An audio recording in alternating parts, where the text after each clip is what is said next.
Sahabat Hikmah, Indonesia dikenal memiliki keberagaman kuliner yang kelezatannya sudah diakui dunia. Bukan hanya lauk pauk saja, tapi juga cemilan seperti kue-kue yang biasa disebut jajanan pasar. Ibu Nia Heriati adalah salah satu pedagang kue jajanan pasar, khususnya kue centai manis. Meskipun sebelumnya tidak pernah membayangkan akan menjadi penjual kue, ternyata justru kini berjualan kue menjadi mata pencarian utama wanita 55 tahun ini. Semua berawal 6 tahun lalu, selepas bercerai dari mantan suaminya. Ibu Nia pun kembali ke rumah orang tua yang saat itu juga kebetulan sedang sakit. Berniat mengisi waktu, perempuan asli Betawi ini pun belajar membuat beberapa jenis kue tradisional. Setelah berhasil membuat beberapa kue, Ibu Nia pun melihat peluang dari berjualan kue tradisional ini. Ia pun mulai menitipkan kue yang ia buat, terutama kue centai manis di warung-warung sekitar rumahnya, di wilayah Kebonpala, Tanah Abang, Jakarta Pusat. Dari menitipkan kue inilah, Bu Nia mendapatkan penghasilan yang cukup untuk memenuhi kebutuhan pokok keluarganya.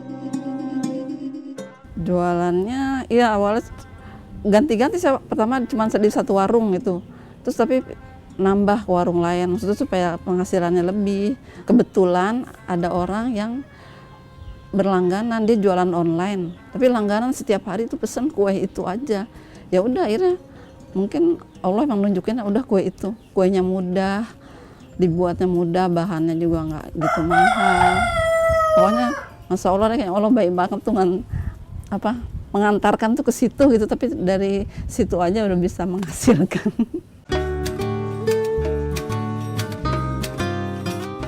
Seiring waktu, makin banyak yang menyukai kue centai manis buatan Ibu Nia. Banyak pelanggan yang memesan langsung kue centai manis ini pada Ibu Nia. Seperti hari ini, Bu Nia mendapat pesanan lebih dari 200 buah kue centai manis yang dipesan oleh pelanggannya untuk berbuka puasa. Sejak pagi, Ibu Nia sudah sibuk menyiapkan pesanan pelanggannya tersebut. Ia biasa berbelanja bahan-bahan kue di pasar tradisional tak jauh dari tempat tinggalnya. Untuk membuat kue centai manis, bahan yang dibutuhkan adalah pacar Cina atau sagu mutiara, santan, tepung, gula, dan daun pandan. Sebagai pembungkus biasanya digunakan plastik atau daun pisang.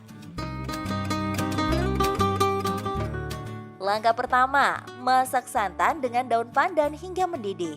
Setelah itu, santan harus didinginkan. Selama menunggu santan dingin, masak pacar Cina atau sagu mutiara. Hari ini, Bu Nia menggunakan pacar Cina atas permintaan pelanggannya. Selanjutnya, masukkan tepung, gula, dan santan yang sudah dingin ke dalam panci. Lalu, masak hingga adonan agak mengental. Kemudian masukkan pacar Cina yang sudah matang, lalu aduk-aduk hingga meletup-letup. Nah, adonan kue centai manis ini sudah matang. Sekarang siapkan plastik dan daun pisang untuk membungkusnya. Adonan diletakkan di atas plastik atau daun, kemudian dibungkus satu persatu. Setelah beberapa lama, adonan akan mengeras dan terbentuk. Jika dijajarkan seperti ini, terlihat cantik sekali ya. Kue centai manis pun siap dikirim kepada pelanggan. Sisa bahan kue centai manis biasanya akan dimanfaatkan kembali. Misalnya, sisa pacar Cina dan santan yang kemudian dijadikan kolak pacar Cina. Selepas asar, Bu Nia pun mengantarkan kue centai manis dan pacar Cina ke warung. Biasanya Bu Nia menitipkan kue di beberapa warung. Namun karena hari ini banyak pesanan, Bu Nia hanya menitipkan di satu warung saja. Pemilik warung pun menerima kue centai manis untuk dititipkan di warungnya dengan senang hati. Enak, laris, suka banyak yang pesan buat acara-acara gitu pada pesan.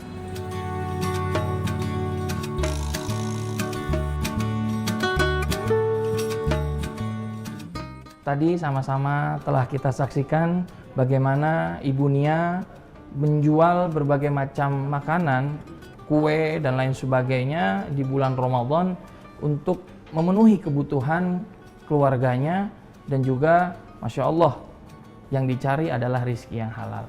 Jikalau kita bicara tentang produktivitas di dalam bulan Ramadan, Rasulullah Shallallahu Alaihi Wasallam dan juga bersama para sahabat lainnya, ketika di bulan Ramadan tidak semata-mata hanya untuk beribadah kepada Allah Subhanahu Wa Taala, melainkan juga Rasulullah Shallallahu Alaihi Wasallam menganjurkan kita untuk mencari nafkah, beraktivitas, bekerja, berdagang seperti halnya kehidupan biasa.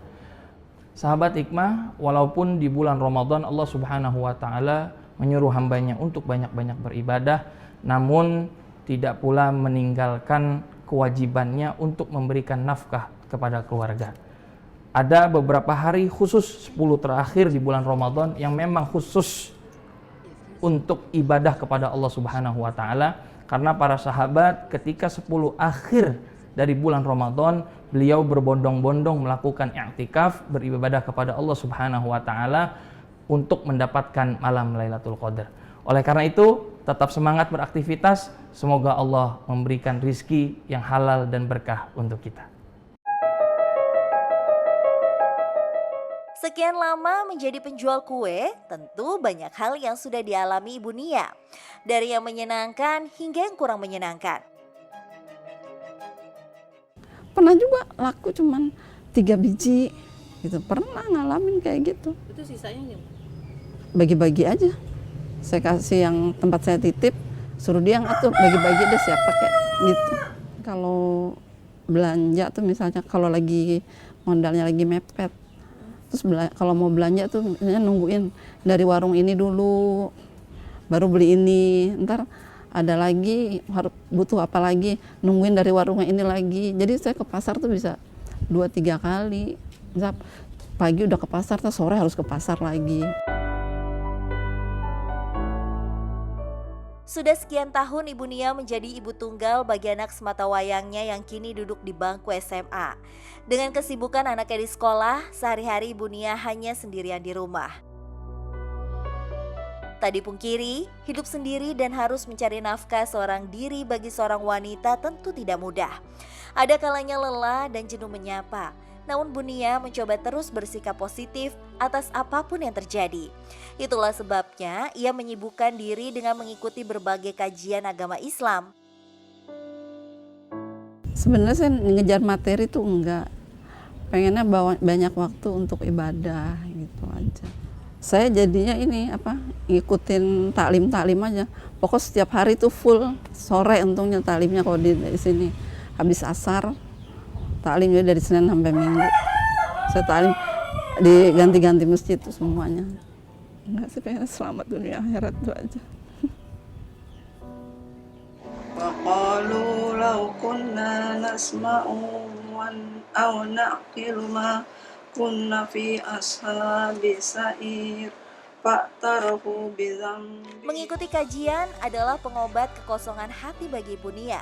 Dengan semakin banyak belajar agama dan mendekatkan diri pada Allah Subhanahu wa Ta'ala, ia merasa dijauhkan dari pikiran negatif seperti sedih dan gundah. Di sisi lain, dari mengikuti kajian, ia justru mendapat pelanggan kue lagi. Hampir setiap hari langganan pengajian. Kita buat pengajian-pengajian, kalau ada acara kumpul keluarga. Karena anak-anak saya suka sekali sama kuenya beliau. Rasanya manisnya sedang gitu, jadi nggak terlalu manis, jadi nggak bikin enak. Dari berjualan kue, Ibu Nia mendapatkan penghasilan rata-rata per hari sebesar Rp100.000. Secara angka mungkin tidak besar, namun sudah membuat Bu Nia sangat bersyukur. Tanpa perlu terlalu sering keluar rumah atau mengeluarkan tenaga yang besar, ia tetap mampu memenuhi kebutuhan keluarga.